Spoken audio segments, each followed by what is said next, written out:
Saudara buka Alkitab semua pada pagi hari ini. 2 Raja-Raja 13, seri yang kedua akan saya sampaikan pada pagi hari ini. Saya akan bicara tentang satu hamba Tuhan yang hebat, yang punya kehidupan benar-benar berkenan di hadapan Tuhan, dan tidak salah Tuhan pakai dia dengan luar biasa. Kuasa Tuhan di dalam diri orang percaya. 2 Raja-Raja 13 ayatnya yang ke-14 sampai ayatnya yang ke-21. Kejadian menjelang kematian Elisa dan keajaiban dalam kuburnya. Saya mulai. Ketika Elisa menderita sakit yang menyebabkan kematiannya, datanglah Yoas raja Israel kepadanya dan menangis oleh karena dia. Katanya, Bapakku, Bapakku, kereta Israel dan orang-orangnya yang berkuda. 15 saudara, mulai. Berkatalah Elisa kepadanya, ambillah busur dan anak-anak panah, lalu ambillah busur dan anak-anak panah. Berkatalah ia kepada Raja Israel, tariklah busurmu. Lalu ia menarik busurnya, tetapi Elisa menaruh tangannya di atas tangan raja. Serta berkata, bukalah jendela yang di sebelah timur. Dan ketika dibukanya, berkatalah Elisa, panahlah, lalu dipanahnya. Kemudian berkatalah Elisa, itulah anak panah kemenangan daripada Tuhan, anak panah kemenangan terhadap Allah. Engkau akan mengenakan panah sampai habisnya. Sesudah itu ia berkatalah ia, ambillah anak-anak panah itu. Lalu diambilnya. Setelah diambilnya, berkatalah Elisa kepada Raja Israel, pukulkanlah itu ke tanah. Lalu dipukulkannya 3 kali. Kemudian ia berhenti. Tetapi besarlah laki-laki itu kepadanya serta berkata, seharusnya engkau memukul 46 kali. Dengan berbuat demikian, engkau akan memukul sampai habisnya. Tetapi sekarang, dengan 3 kali saja engkau akan memukul. Sesudah itu matilah Elisa, lalu ia dikuburkan. Adapun gerombolan Moab sering memasuki negeri itu pada pergantian tahun. Pada satu hari orang selalu orang kaya, ketika mereka melihat gerombolan datang, dicampakkan mereka mayat itu ke dalam kubur Elisa. Lalu pergi, dan demi mayat itu kena kepada tulang Elisa, maka hiduplah ia kembali dan bangun berdiri. Tepuk tangan buat Tuhan Yesus yang luar biasa. Ketika saya dan saudara belajar ini firman, kita terkagum-kagum luar biasa. Kenapa? Karena ada satu hamba Tuhan yang sampai hari kematiannya, bahkan ketika dia sudah mati di dalam kubur sekalipun, kuasa Tuhan masih ada di dalam kehidupannya. Amin. Hamba Tuhan itu adalah Nabi Elisa. Nah, ketika saya dan saudara membaca autobiografi atau mendengar perjalanan hidup dari orang-orang yang hidupnya bergaul dengan Tuhan, yang cinta Tuhan, yang takut akan Tuhan, saya yakin saya dan saudara pasti diberkati, pasti dihibur, bahkan juga kita diberikan semangat untuk mau menjadi seperti orang tersebut. Bahkan kita pun juga mau jadi lebih daripada orang tersebut. Dan itu sesuatu yang alkitabiah. Sebab apa?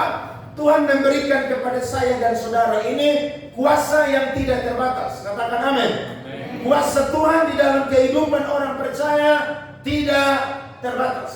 Saudara minta apapun, Tuhan pasti akan memberikan kepada kita. Apalagi kalau itu berkaitan dengan hormat dan kemuliaan bagi nama Tuhan.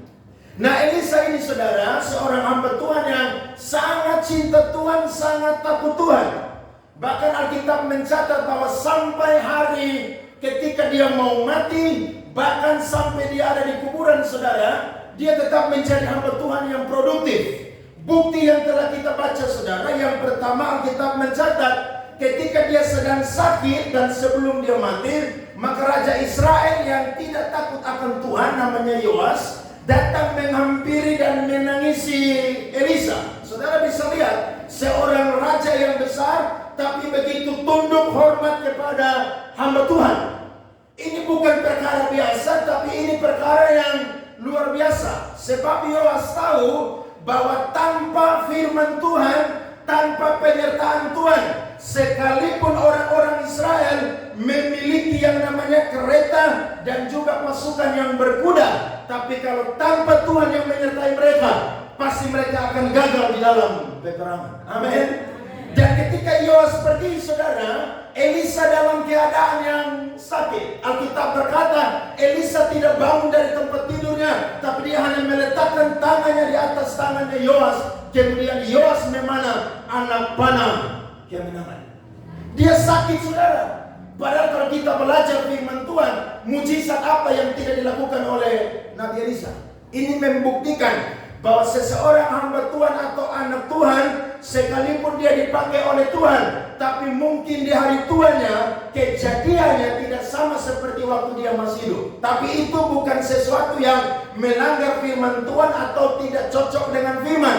Buktinya, ketika Elisa sudah sakit sekalipun mau mati, dia masih menjadi berkat bagi Yoas dan juga orang Israel. Amin. Dia udah sakit, tenaganya udah habis.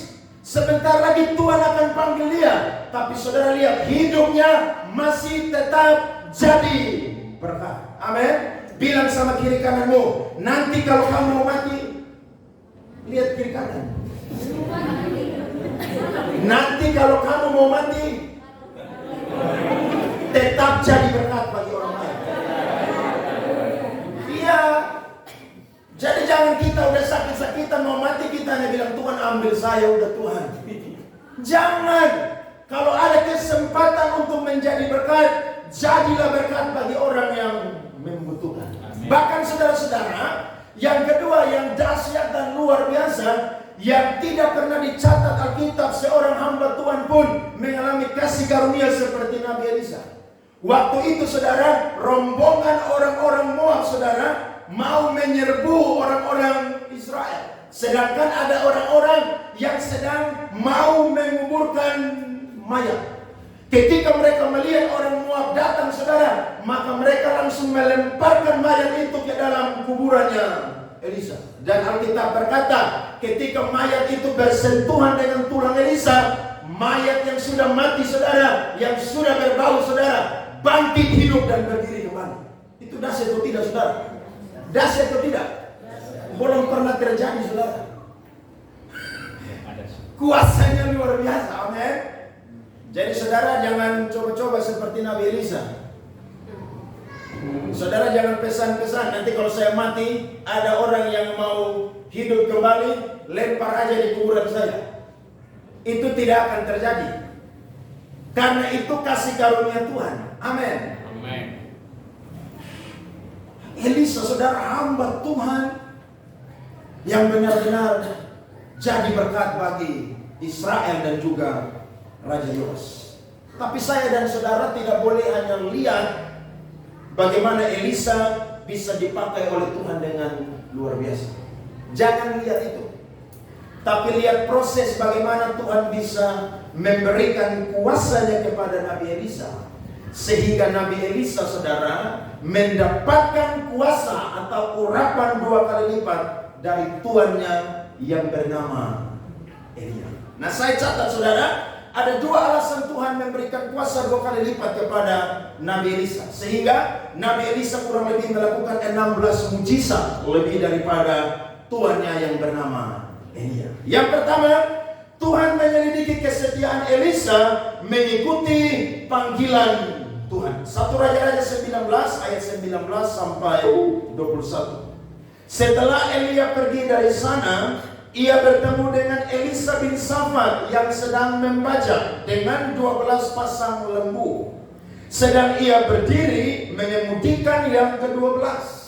Ketika Elia lalu dari dekatnya, ia melemparkan jubahnya kepadanya. Lalu Elisa meninggalkan lembu itu dan berlari mengikuti Elia. Katanya, biarkanlah aku mencium ayahku dan ibuku dahulu, lalu aku akan mengikuti engkau. Jawabnya kepadanya, baiklah, pulang dahulu dan ingatlah apa yang telah ku perbuat kepadamu. 21. Lalu berbaliklah ia daripada Elia. Ia mengambil pasangan lembu itu, menyembelihnya dan memasak dagingnya dengan bajak lembu itu sebagai kayu api. Ia memberikan daging itu kepada orang-orangnya, kemudian makanlah mereka. Sesudah itu bersiaplah ia, lalu mengikuti Elia dan menjadi pelayannya. Saudara perhatikan, ketika dia dapat tawaran untuk menjadi seorang pengikut Tuhan, menjadi pelayan dari hamba Tuhan yang besar pada waktu itu namanya Elia, dia tidak tunda-tunda untuk mengikuti dan menerima panggilan Tuhan. Ini sikap saudara yang total dalam mengikut Tuhan. Ini bukan bicara tentang mau jadi hamba Tuhan saja, tapi saya dan saudara sebagai jemaat biasa pun juga, ketika Tuhan panggil untuk menjadi hamba Tuhan, maka kita tidak boleh tunda-tunda. Amin. Jangan bilang besok aja deh baru saya sungguh-sungguh dengan Tuhan, besok aja deh saya iring Tuhan. Tidak saudara, kalau hari ini Tuhan panggil, langsung saudara bersikap seperti Elisa, tinggalkan segala sesuatu dan iring Tuhan. Sebab kita tidak tahu kapan Tuhan panggil kita. Bahkan kita tidak tahu kepercayaan Tuhan seperti apa yang Tuhan akan berikan kepada kita. Tetapi ketika kita respon dengan sungguh-sungguh, saya percaya Tuhan menghormati orang yang mau mengikut Dia dan melayani Dia. Amin. Jadi jangan tunda-tunda. Kalau Tuhan panggil saudara untuk cinta Tuhan sungguh-sungguh, jangan tunda-tunda. Sebab apa? Ketika Tuhan panggil kita, ada berkat yang besar yang Tuhan sediakan bagi saya dan juga saudara. Kalau saudara dengar kata menjadi pelayannya Elia, itu kedengarannya lembut, bagus.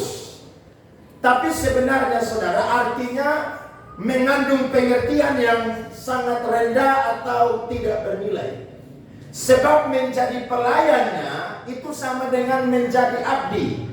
Menjadi abdi saudara sama dengan menjadi pembantu. Saudara tahu pembantu?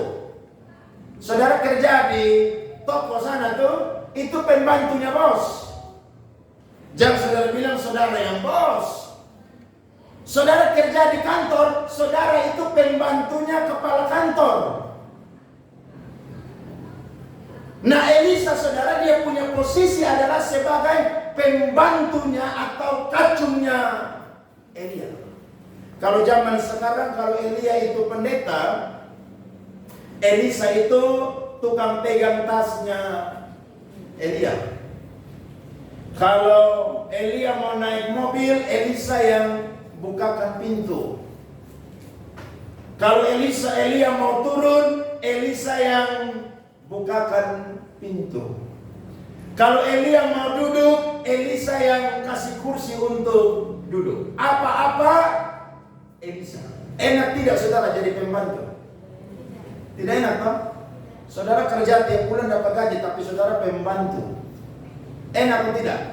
Coba saudara izin terus, kira-kira tuan saudara atau bos saudara marah saudara atau tidak? Pasti marah. Pasti bos bilang, kamu masih mau kerja atau tidak? Kalau kamu tidak mau kerja, silakan pergi. Saya tidak mau lihat muka kamu lagi di sini. Dan saudara tahu, Nabi Elisa menjadi pelayannya Elia kurang lebih 8 tahun. Dia jadi pembantu Elia, saudara, 8 tahun. Tapi bukan sekedar jadi pembantu, saudara. Tapi Nabi Elisa ini belajar tentang kehidupan daripada Nabi Elia. Tuhan tuh lihat saya dan saudara, bukan sekedar hanya lihat, tapi menyelidiki saya dan saudara. Ada banyak orang berkata mengikut Tuhan tuh enak. Siapa bilang mengikut Tuhan tuh enak? Enak tuh cuman bonus aja.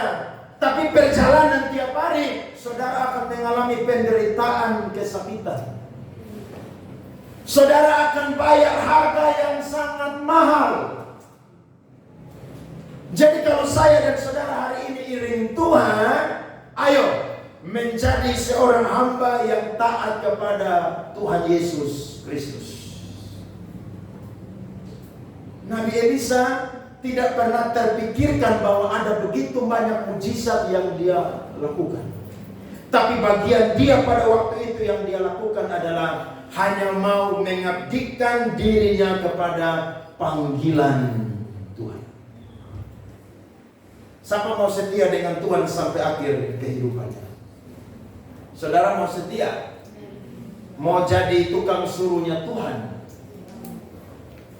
Kadang-kadang kita ini lebih banyak mikir daripada taat. Padahal kalau iring Tuhan tuh taat saja dulu, mengertinya nanti. Sama-sama bilang, taat saja dulu, mengertinya nanti. Sekali lagi, taat saja dulu, mengertinya nanti. Elisa tidak pernah terpikirkan akan ganti tuannya Elia, tidak pernah. Tapi ketika saudara, dia dapat ajakan dari hamba Tuhan Elia, dia langsung respon dengan luar biasa. Ini beda dengan kisah daripada orang-orang yang mau ikut Tuhan Yesus. Kalau saudara baca di Injil, ada seorang ahli Taurat yang mau iring Tuhan. Dia bilang, Tuhan kemanapun engkau pergi, aku akan mengikuti engkau. Yesus bilang, apa saudara? Serigala mempunyai liang, burung mempunyai apa? Sangkar. Anak manusia tidak mempunyai tempat untuk meletakkan kepala. Ada seorang anak muda lagi bilang begini, Guru, izinkanlah aku untuk berpamitan dengan orang tuaku. Yesus bilang, biarkanlah orang mati menguburkan orang mati. Kenapa Yesus berkata demikian? Karena dia itu bukan mau berpamitan dan meninggalkan orang tua, tapi dia mau tunggu sampai dia punya orang tua mati dulu, baru dia mau ikut Tuhan Yesus. Sederhananya begini, jangan sampai saya dan saudara sudah tua, semua mati baru iring Tuhan. Amin. Siapa yang tahu kapan dia mati? Tidak ada yang tahu. Saudara tahu kapan mati? Usia umur berapa? Ada yang bilang, bagaimana saya mati umur 100 tahun. Puji Tuhan. Lu udah tahu? Jangan sampai baru 50 Tuhan bilang kembali udah deh. Udah selesai tugas lu di muka bumi. Tidak ada yang tahu saudara. Itu sebabnya panggilan mengiring Tuhan saudara membutuhkan komitmen tunggal. Amin. Mengikuti Tuhan tidak bisa diwakilkan oleh orang lain. Jadi jangan saya dan saudara bilang, ayo kita mau iring Tuhan, tapi tunggu restu dari orang tua dulu. Tidak usah. Kalau Tuhan panggil saudara, itu butuh respon dan komitmen tunggal. Amin. Karena ingat, keselamatan itu cari sendiri. Siapa bilang keselamatan 2 dapat 1? Tidak ada. Keselamatan itu cari sendiri. Makanya ketika Tuhan panggil kita, walaupun ada keluarga kita yang marah-marah, yang benci, yang murka, yang bilang saya tidak mau kenal kamu lagi. Saudara bilang gak apa-apa, lu gak kenal gue, yang penting Yesus kenal gue. Karena kalau lu gak kenal gue gak masalah, daripada Yesus gak kenal gue, itu yang paling bermasalah. Betul? Jadi saudara iring Tuhan jangan takut-takut. Sekali ambil keputusan iring Tuhan Yesus, iring sampai selama-lamanya. Walaupun saudara dibenci, ditolak, dihina, tetap iring Tuhan. Petrus tanya kepada guru, Guru, kami sudah tinggalkan segala sesuatu, apa yang kami dapat? Yesus berkata, engkau akan mendapatkan keluarga di bumi. Rumahmu akan dikembalikan. Saudara-saudaramu akan dikembalikan. Bahkan engkau akan memiliki kerajaan surga dan ikut memerintah bersama dengan aku. Berarti saya dan saudara lebih taat kepada manusia atau lebih taat kepada Tuhan? Taat kepada Tuhan. Ada orang berkata, Pak Andre, saya mau baptis tapi takut orang tua nanti marah saya. Loh, emangnya orang tua yang tarik engkau di surga? Surga itu cari sendiri-sendiri. Keselamatan itu bagi semua manusia. tapi untuk memperoleh atau mempertahankan keselamatan itu, saudara, ada bagian saya dan saudara yang harus kita kerjakan untuk tetap memiliki surga di dalam kehidupan kita. Amin. Lukas pasal 13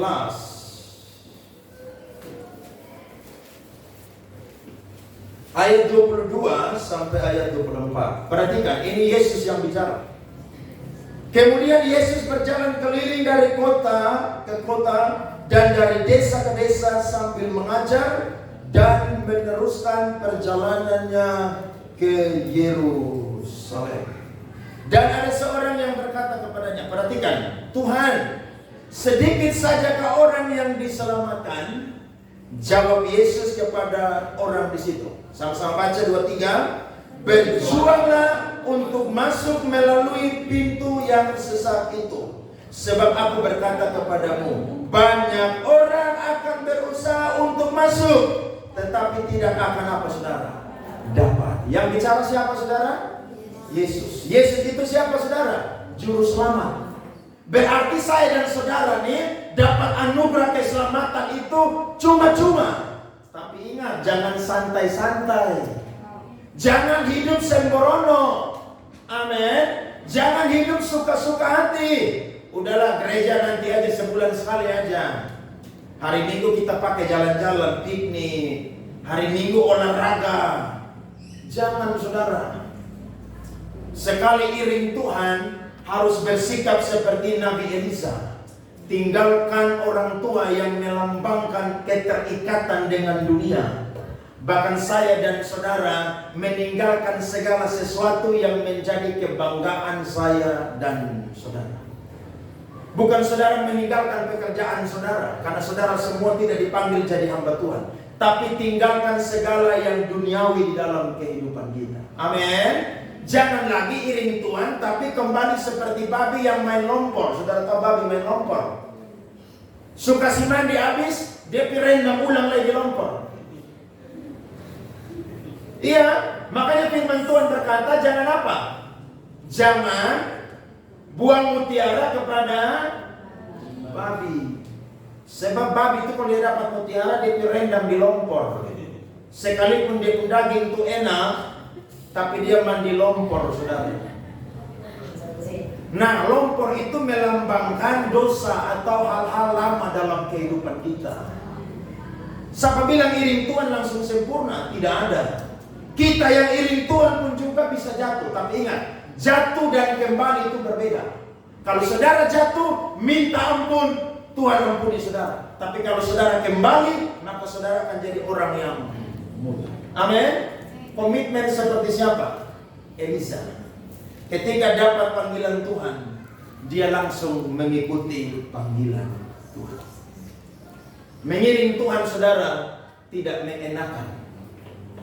Tapi percayalah, akan ada selalu penyertaan Tuhan dan kekuatan Tuhan bagi saya dan juga saudara. 8 tahun Elisa jadi budaknya Elia. Di mana Elia ada, di situ Elisa ada. Tuhan kasih kuasa ya 2 kali lipat kepada orang-orang yang setia mengikuti panggilan Tuhan. Amin.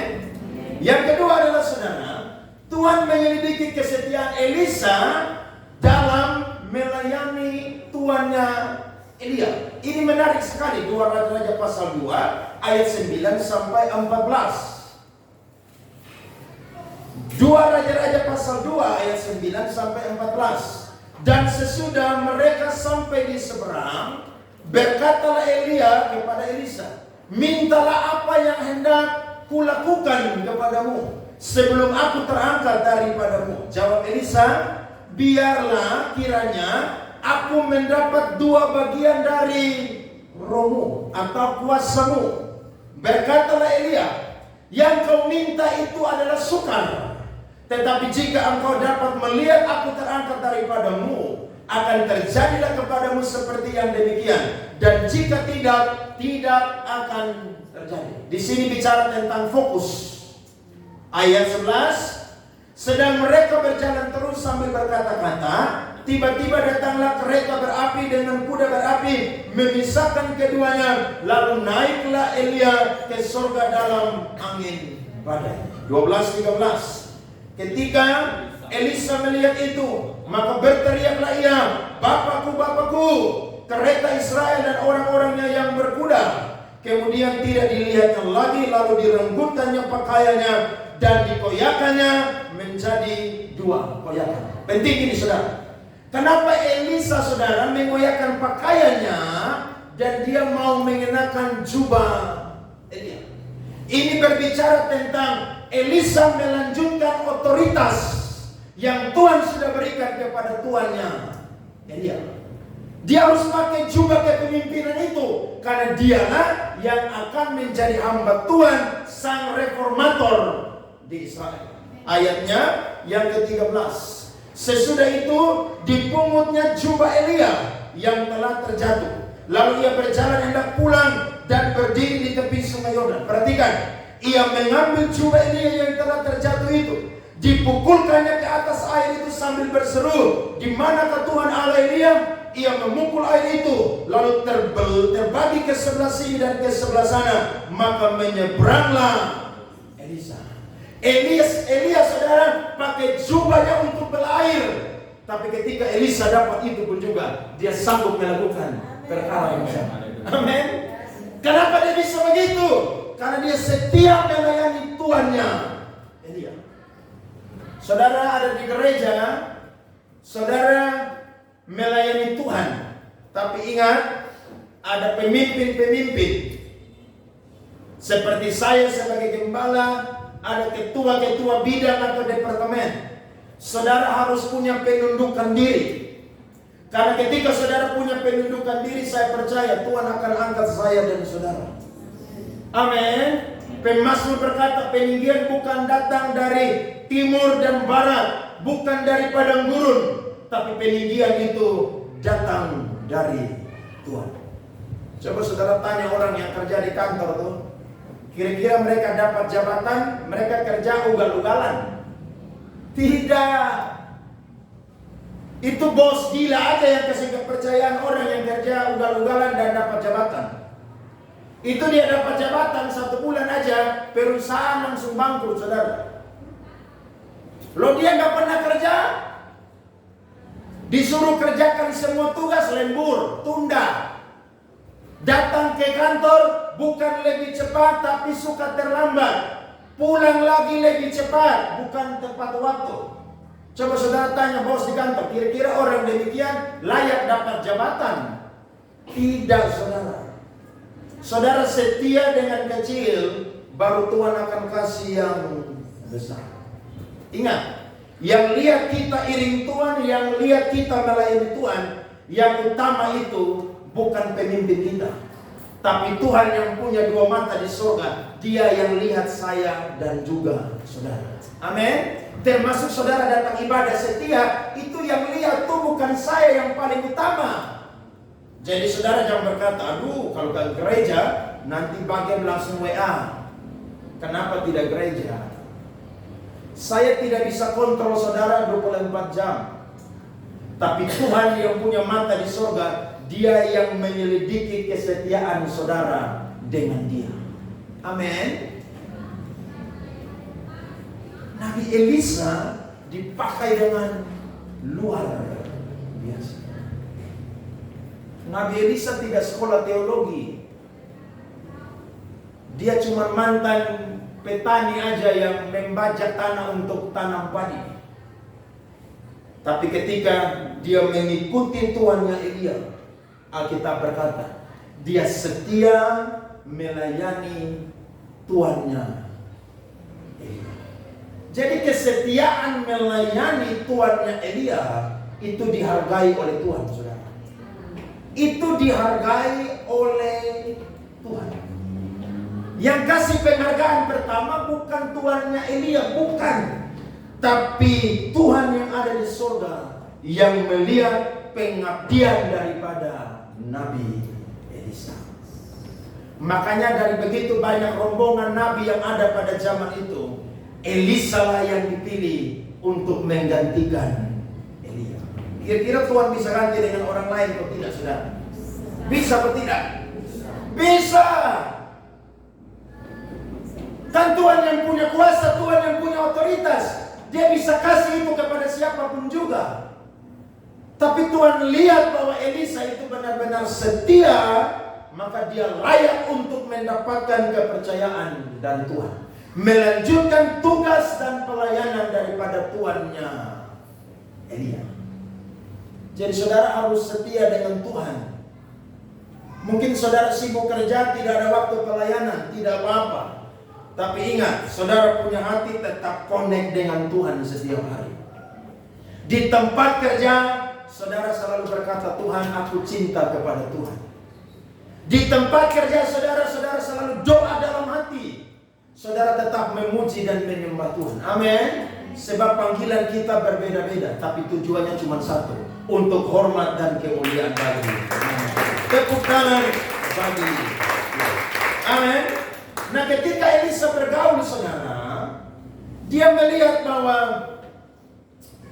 Nabi Elia atau tuannya ini, saudara, punya kehidupan atau pola pelayanan yang luar biasa.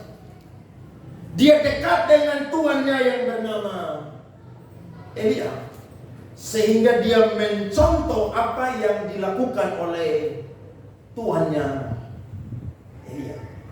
Saya catat yang pertama, saudara. Elisa melihat pola pelayanan dan gaya hidup Elia sebagai manusia biasa yang kuat karena apa, saudara? Doa. Elia juga manusia biasa. Betul, saudara? Dia pernah ketakutan toh? Ketika Isabel ancam dia lari bersembunyi. Bahkan dia berkata, dia bilang, Tuhan lebih baik aku mati aja deh. Jadi sehebat-hebatnya Elia, dia juga manusia biasa. Tapi yang hebat dari Elia adalah Elia punya gaya hidup, dia punya pelayanan adalah seorang yang kuat berdoa.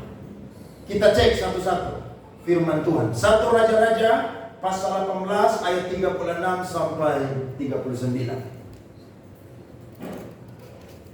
Kemudian pada waktu mempersembahkan korban petang, tampilan Nabi Elia dan berkata, ya Tuhan Allah Abraham, Ishak dan Israel, pada hari ini biarlah diketahui orang bahwa Engkaulah Allah di tengah-tengah Israel, dan bahwa aku ini hamba-Mu, dan bahwa atas firman-Mu lah aku melakukan segala perkara ini. Perhatikan, jawablah aku. Dia sedang doa di atas gunung Karmel ketika mau mempermalukan 450 nabi Baal. Jawablah aku ya Tuhan, jawablah aku, supaya bangsa ini mengetahui bahwa Engkaulah Allah ya Tuhan, dan Engkaulah yang membuat hati mereka tobat kembali. Lalu turunlah api Tuhan, menyambar habis korban bakaran, kayu api, batu dan tanah itu, bahkan air yang dalam parit itu habis dijilatnya. Ketika seluruh rakyat melihat kejadian itu, sujudlah mereka serta berkata, Tuhan, dialah Allah, Tuhan, dialah Allah. Elia doa, api turun dari langit. Saudara perhatikan, kuasa doa itu luar biasa. Tapi yang membuat doa berkuasa bukan kata-kata dari doa-doa itu tersebut yang paling utama, tapi siapa yang sedang berdoa. Makanya kalau saudara berdoa tidak perlu kata-kata yang terlalu bagus. Kalau saudara tidak sekolah tinggi, ngomong aja jujur dengan Tuhan. Sebab ketika saya dan saudara itu orang benar, sekalipun kata-kata kita dalam berdoa tidak sempurna, jatuh bangun, tapi Tuhan lihat siapa yang sedang berdoa. Amin. Makanya disuruh doa, jangan takut-takut. Doa apa aja, sikat. Kalau tidak panjang-panjang, pendek aja, singkat, padat, jelas, berkuasa. Selesai. Amin. Karena Tuhan tidak lihat kata-kata kita. Ada orang yang doa, saudara, atur kata 5 detik 1 kata. Bayangin aja tuh. Doa itu ngomong aja. Yang pasti sopan dengan Tuhan. Tidak boleh kurang ajar. Amin. Karena Tuhan tuh lihat siapa yang berdoa. Nah saudara-saudara, Nabi Elia itu hidup kurang lebih tahun 885 sampai 841 sebelum Masehi. Raja Ahab memerintah 874 sebelum Masehi. Nabi Elisa hidup saudara kurang lebih tahun 850 sampai 800 sebelum Masehi. Jadi ketika peristiwa yang ada di Gunung Karmel, itu Elisa belum ada. Tapi kebiasaan orang Israel, mereka itu selalu diajar oleh orang tua mereka tentang kisah-kisah mujizat yang terjadi. Sehingga Elisa dengar bahwa Elia itu pernah berdoa dan mujizat itu turun. Sehingga 450 Nabi Baal itu dikalahkan dan dipermalukan di atas Gunung Karmel. Bahkan Alkitab berkata, ketika mereka sudah dipermalukan, maka Elia berdoa berulang-ulang sebanyak 7 kali. Dan hujan yang tidak turun selama 3 tahun setengah. Karena Elia berdoa ulang-ulang sebanyak 7 kali. Maka hujan yang tidak turun 3 tahun setengah, hujan kembali turun. Kenapa? Karena kuasa doa. Makanya saudara di rumah jangan pagi-pagi tidur sampai siang. Saudara tidur jam 10, bangun jam 6. Harusnya tidur jam 10, bangun jam 5. Untuk apa? Doa pagi. Doa pagi penting atau tidak? Penting. Sarapan pagi penting atau tidak? Coba saudara